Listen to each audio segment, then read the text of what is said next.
Bonjour, mesdames, mesdemoiselles et messieurs. Nous sommes ce soir avec M. Ebrin Yaoremi de la plateforme PEXI qui regroupe en 35 organisations.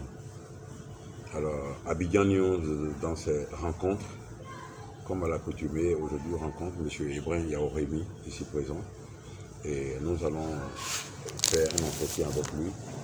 Et par rapport aux sujets qui sont brûlants actuellement, il va se prononcer et il va adresser un message à la nation ivoirienne et africaine, voire mondiale. Bonjour, Président. Bonjour, cher frère. Comment allez-vous? Je me porte très bien par la grâce de Dieu. D'accord. Alors, Président, aujourd'hui, par rapport à la réconciliation nationale, PEXI et ses 35 organisations, quelle est votre vision sur le dialogue amorcé par le gouvernement ivoirien depuis le 16 décembre 2021? Merci, cher frère, pour l'opportunité que vous me donnez. Je voudrais d'abord me présenter.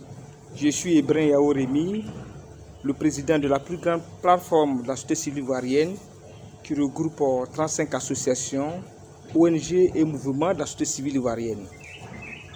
Concernant le dialogue amorcé par le gouvernement ivoirien depuis le 16 décembre 2021, je voudrais, au nom des 35 organisations que nous présidons, adresser nos vifs remerciements à son Excellence le Président de la République, Alassane Ouattara, au gouvernement et plus particulièrement au Premier ministre.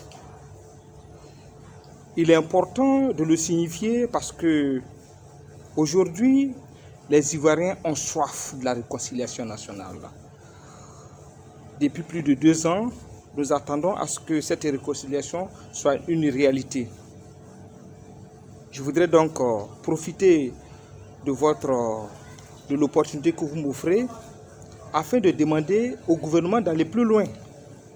Pour que cette réconciliation soit une réalité, il faut donner une chance à tous nos frères et sœurs qui sont en exil de rentrer en Côte d'Ivoire.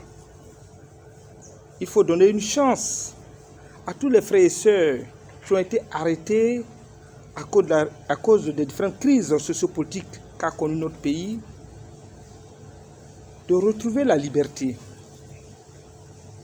Pour que cette réconciliation puisse être une réalité, il faut associer toutes les forces vives. C'est pourquoi je vais demander au Premier ministre et à son gouvernement d'associer toutes les forces vives, tous les partis politiques sans exclusion.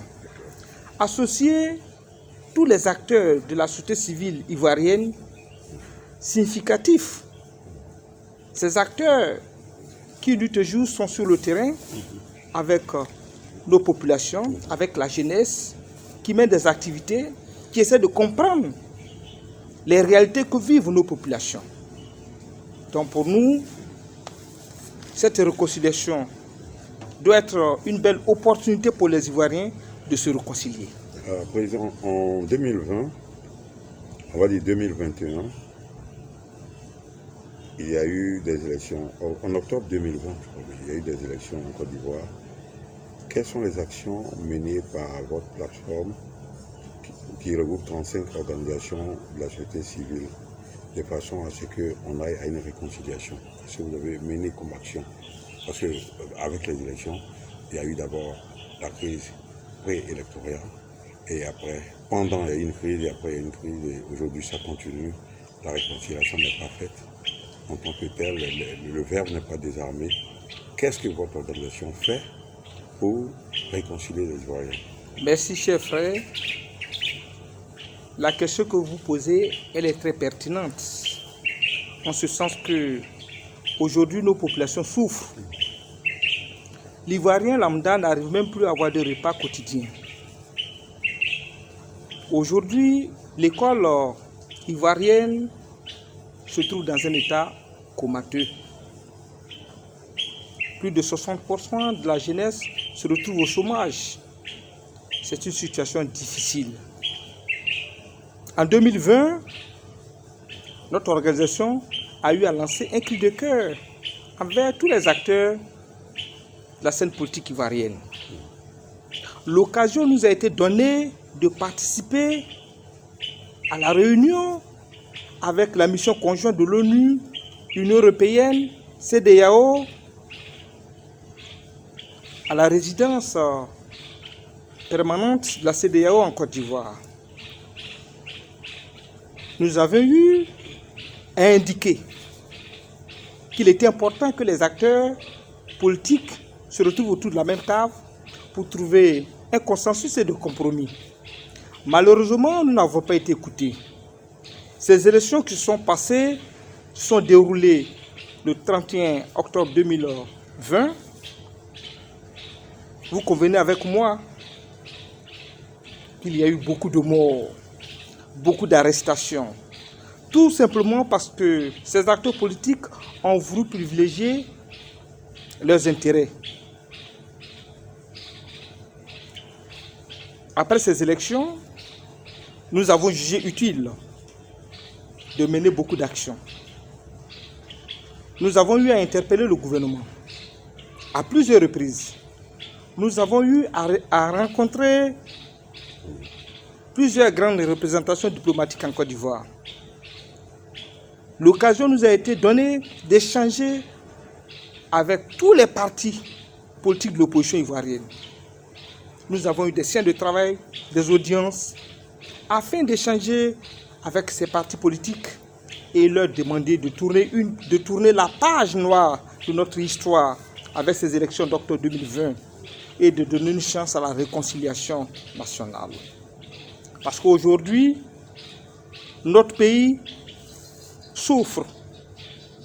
Mais quand je dis notre pays souffre, je parle bien entendu de nos populations, avec la cherté de la vie, parce qu'au plan politique, tout est bloqué.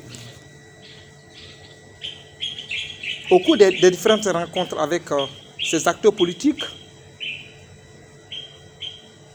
il y a eu beaucoup de points de convergence.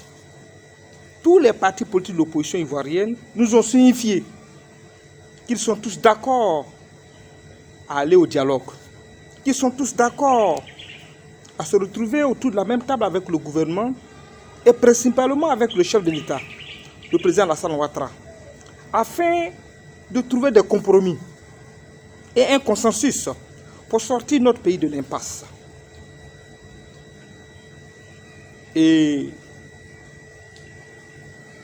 l'occasion nous a été donnée de signifier ces différentes recommandations au chef de l'État à travers une correspondance.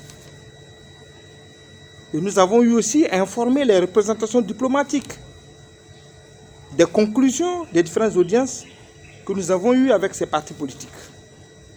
C'est dans l'attente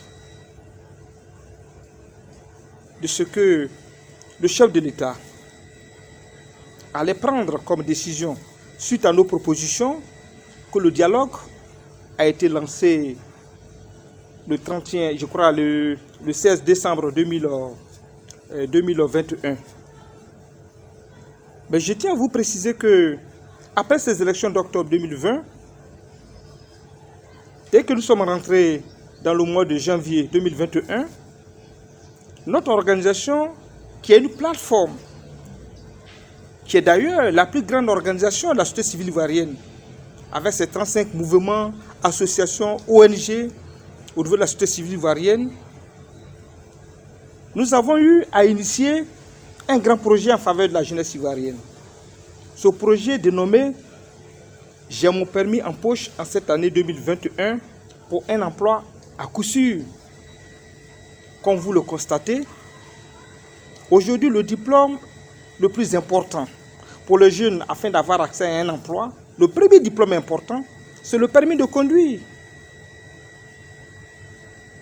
Donc il est important pour nous d'accompagner nos jeunes frères, parce que beaucoup ont échoué dans les entretiens, tout simplement parce qu'ils n'avaient pas de permis de conduire.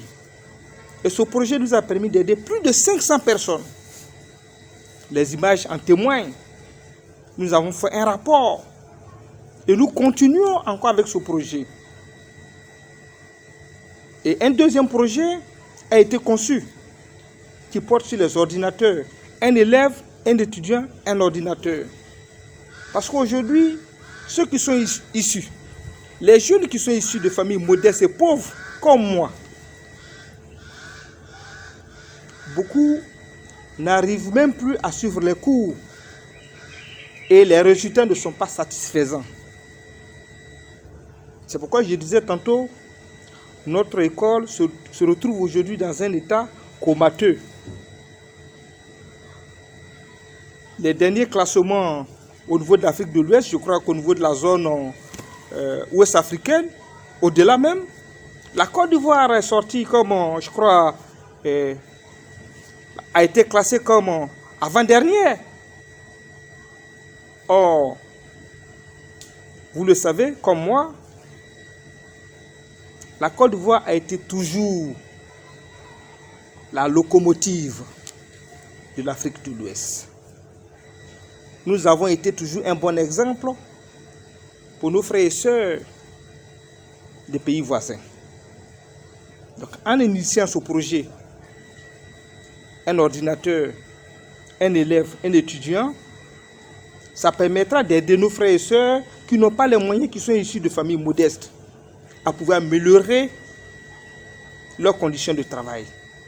Et cela permettra à l'État ivoirien d'avoir, en fin de formation, de meilleurs élèves, de meilleurs cadres, surtout de meilleurs cadres. Président, pour l'année 2022, quelle est la feuille de route? Merci cher frère. Votre question, cette dernière question est aussi pertinente que la deuxième. Pour l'année 2022, le plus grand projet que nous avons, dont nous demandons à Dieu de nous donner la force nécessaire, va porter sur la mise en place effective d'une grande coalition de la société civile ivoirienne. Parce qu'aujourd'hui, le problème que nous avons est que nous ne parlons pas d'une seule voix. C'est le même problème avec les acteurs politiques. Mais nous, au niveau de la société civile, nous allons prendre notre responsabilité. Les grandes organisations de la société civile ivoirienne, crédibles, doivent pouvoir se retrouver afin que cette coalition soit une réalité. Nous ne voulons pas mettre en place une coalition qui va servir un parti politique. Notre neutralité doit être objective afin que nous puissions jouer pleinement notre rôle d'acteur, de conciliateur entre les différentes forces de la scène politique ivoirienne. Donc aujourd'hui, nous avons déjà entamé un certain nombre d'échanges avec certaines organisations. À partir de la semaine prochaine, nous allons poursuivre ces échanges et dans les jours à venir, nous allons vous inviter, nous allons faire une grande conférence de presse et faire une déclaration commune afin que, en Côte d'Ivoire, nous puissions avoir une société civile, une organisation, une coalition de la société civile crédible, non affiliée à un parti politique. C'est le plus grand projet que nous avons à cœur. Donc, voici un peu quelques actions qui ont été menées. Merci, Président. Président, aujourd'hui, avec les derniers développements de la situation en Afrique de l'Ouest et spécialement le cas du Mali, les chefs d'État de la CEDEAO ont pris un certain nombre de décisions à l'encontre du Mali. Quelle analyse faites-vous de cette situation? Et je crois que sur ce point, il faut être honnête. Nous, en tant qu'organisation de la société civile ivoirienne, il est important de le souligner, les chefs d'État qui ont eu à prendre ces décisions, ce sont des humains comme nous. Mais nous disons qu'il n'est pas encore tard de rattraper et surtout de corriger un certain nombre de décisions qui ont été prises. Et ces décisions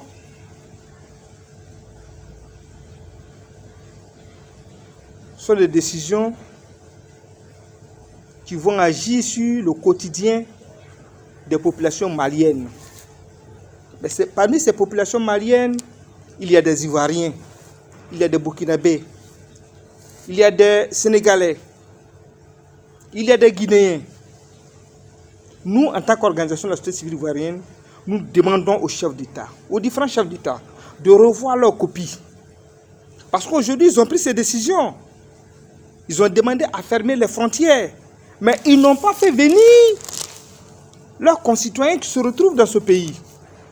En fermant les frontières, ces frères et ceux qui se retrouvent là-bas, s'il n'y a plus de quoi manger, ils vont tous mourir.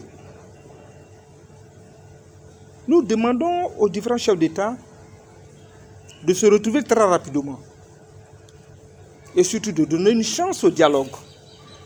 Le président Félix Houphouët-Boigny, le père fondateur de la Côte d'Ivoire moderne, a toujours eu à privilégier le dialogue. Le dialogue était pour lui comme l'instrument, un instrument de combat. Et il est important de le souligner. Par le dialogue, nous pouvons arriver à faire avancer nos différents pays vers la vraie démocratie. Parce que la guerre ne pourra pas donner un lendemain meilleur à la jeunesse ivoirienne, à notre génération. Donc, je lance un appel pressant aux différents chefs d'État. Je leur demande de voir la situation de nos populations maliennes et surtout de nos représentants.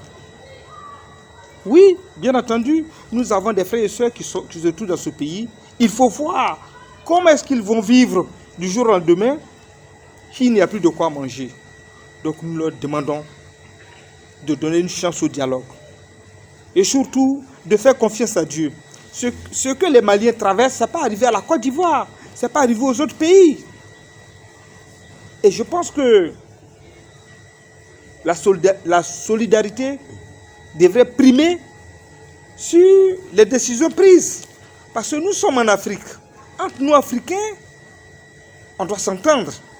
On ne doit pas se laisser guider par nos intérêts. On ne doit pas se laisser manipuler par le néocolonialisme. Non. Aujourd'hui, avec cette situation, on commence à faire beaucoup d'analyses, à se poser beaucoup de questions. Mais nous disons qu'il n'est pas encore tard.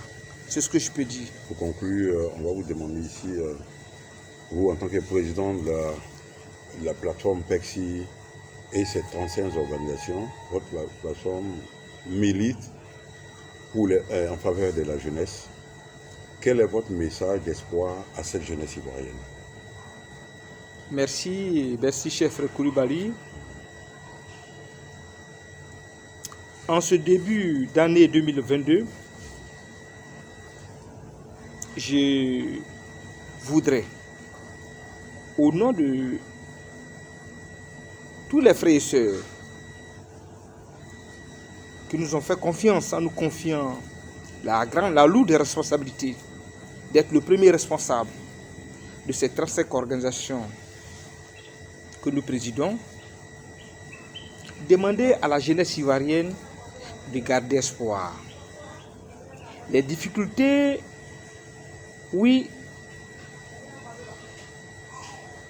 je le sais, qu'ils traversent beaucoup de difficultés. Les épreuves font partie de la vie.